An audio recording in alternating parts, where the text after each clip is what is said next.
This is part of a series about shofar blowing, which I'm making to help those who can't get to shul this year for Rosh Hashanah. Some initial remarks. First, this is not intended to be a comprehensive guide to the halachot of shofar. Second, I divided the presentation into 3 parts. The first is about the shofar itself. The second, this one, is about producing a sound from the shofar. And the third part is about the notes to blow and a few other matters. I've been playing French horn since I was 10 years old. I mention this because the principle of making a sound on the shofar is exactly the same as making a sound on a French horn or any other brass instrument.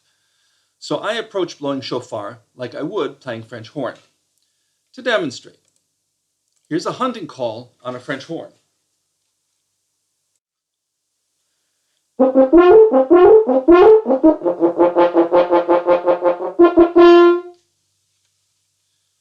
Now, here's the same call on a kudu horn, the one shown in the picture, pitched an octave higher.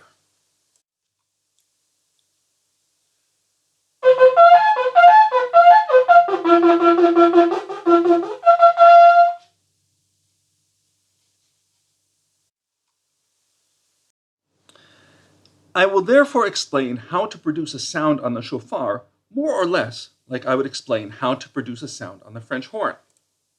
However, I've never taught anyone to play horn, so if what I say doesn't make sense, you might want to poke around the internet for some other videos from people whose explanations might be clearer to you. In the description section of this video on YouTube, I include some links to other videos showing how to produce a sound from the French horn. If you already play a brass instrument, you may find this video telling you familiar things. There are 4 main things we need to be concerned with in producing sound from a horn: breathing, embouchure and buzzing the lips, mouthpiece position, and use of the tongue or articulation. Some of these can be broken down into subunits, and there's some interplay between them as well, which I'll explain as I go along. The first thing to be concerned with is breathing.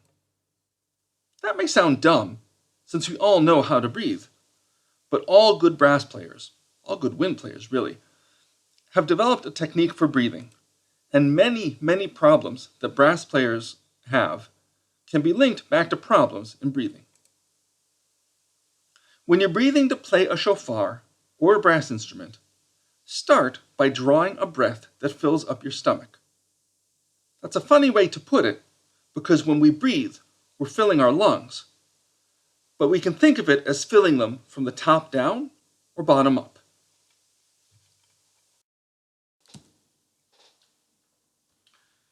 When blowing shofar, we want to breathe from the bottom up.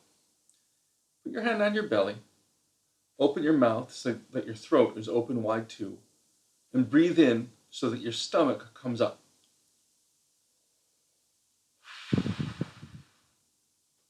Not like this, not up here, but down here, so that your stomach is rising.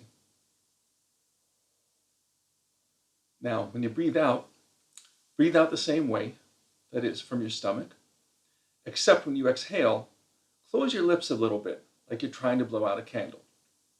I'm going to aim for the microphone on my computer, so if I do this right, you should be able to hear my breath on the microphone as I exhale.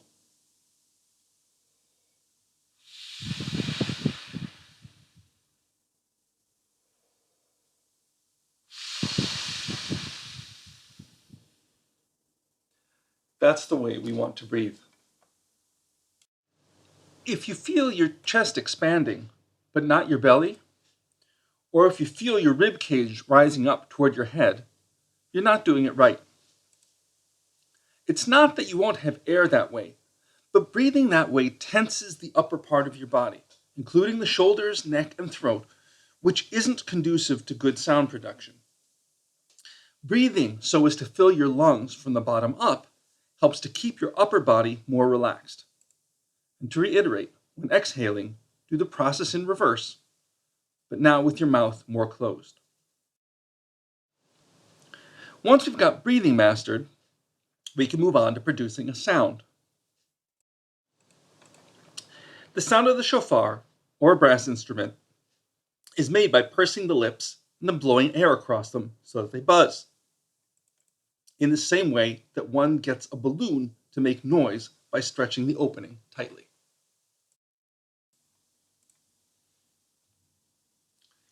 As the air comes out of the balloon, the rubber vibrates rapidly, producing that high-pitched whine that we all know and love.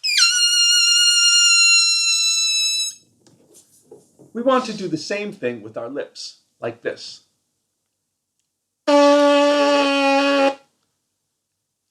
So first, close your mouth, but don't close your jaw completely.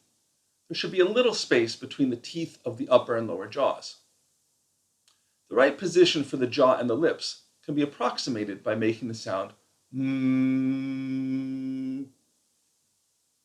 Once you've done that, stop making the mm sound, in other words, stop using your voice, and try to blow air through the middle of the lips without opening them on the sides.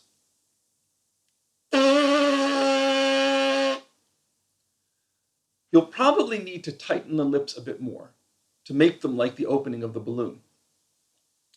For many people, doing this will be a challenge, and you may need to put the shofar on your lips in order to do this, but try doing it without the shofar. Note that you shouldn't be using your voice in this process, but only making sound with your lips. It may be helpful to see your lips in action. A useful tool in this regard is a mouthpiece rim on a stick, because this helps you to see exactly what your lips are doing if you look in the mirror. Many brass instrument teachers have a device like this, but someone just learning isn't going to have one of these things sitting around the house. You could buy one. The one shown here costs $40. But an easy and inexpensive way to approximate this is to take a plastic drink bottle and to cut off the spout so that you have something that looks like the picture here.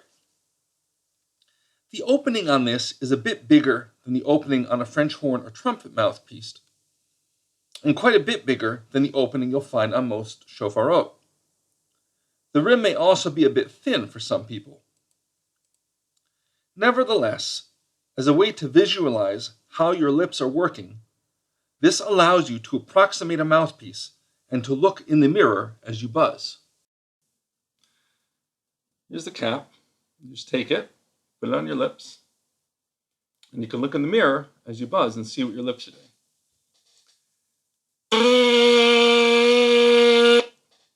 Like that.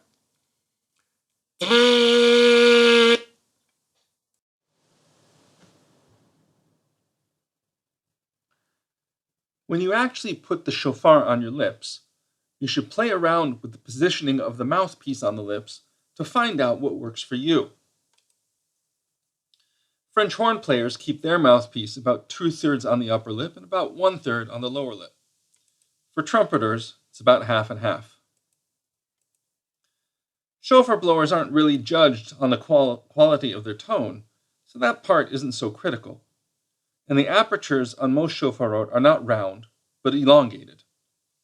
I personally find it easier to place the mouthpiece with the elongation vertically across the lips, rather than in parallel with them.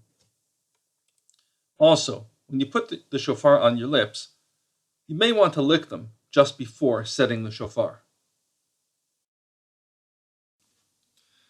So I'll use this piece again just to show that you can position the mouthpiece a little bit higher or lower on the lips. And here, it's kind of low. I've got more of it on the lower lip. I don't know if you can see that. Now I'll move it up a bit, so it's more evenly spaced. And you could move it even a little higher, so it's very little on the lower lip. You can do the same thing with your shofar. This is the shofar that I use on Rosh Hashanah. As you can see, the opening is kind of elongated. I like to put it this way across the lips.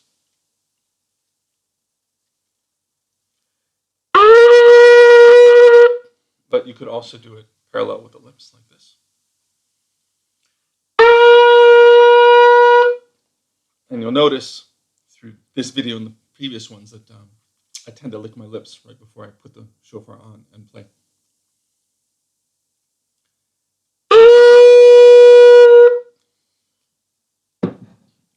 It allows the instrument to move a little, lubricates a little bit, and I think most people lick their lips right before they play. In any event, the point is that you should find a position for the mouthpiece that's comfortable for you and that works. One other thing I'll mention is that earlier in this little clip, I held the shofar by the end, but that was just to allow you to see what was going on with my lips. Normally, when I blow, I hold it by this end and like this.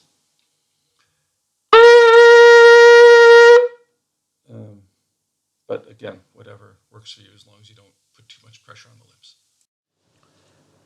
When you've got the shofar in place and are about to blow or are blowing, there are two more things to keep in mind, because these inhibit sound production. First, you should avoid puffing your cheeks while blowing. Second, you should try to use the least amount of pressure necessary.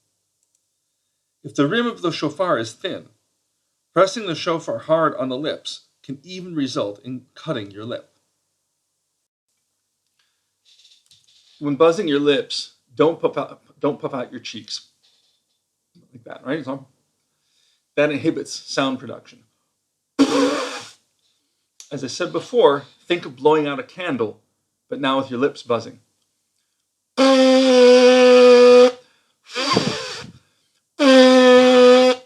Right? With your cheeks in. Also, if you're pressing the shofar really hard against your lips, like that, pressing hard, it probably means that you're also tense across your shoulders and your neck and your throat. And these parts need to be relaxed. So aside from the fact that using too much pressure also it inhibits sound production because you're pinching the lips, it's also not good here because you're tensing everything else up as well. So try to avoid using excess pressure. The only part that should be tense is the area of the face around the lips that is holding the lips tight so that they can buzz. Those are the facial muscles at work. The chest and shoulders shouldn't be tense. Once you can produce a sound, with or without the horn on your lips, you're ready to add the next step, and that's what we call articulation. This means using your tongue to start a note. The way to start a note is by placing the tongue on the palate, just behind the teeth, so that it stops the flow of air, and then pulling it back to let the air flow through. It's like making the sound of the letter T. T, t, t. If you don't get the hang of that, below I've posted a link to a great video of an MRI of a horn player as she plays, which illustrates really well what goes on with the tongue as one plays. Now, let's suppose that you're blowing a shvarim, 3 medium-length notes. The key to this is not to stop the flow of air with your diaphragm, but rather to maintain a continuous airflow, punctuated only by the tongue ending one note and beginning the next.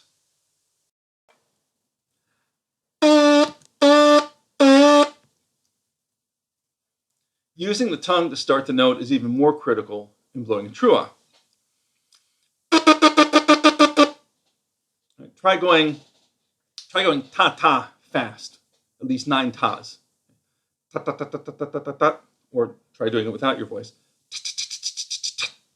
And then you can also try doing it like you would be blowing a note, or with the instrument.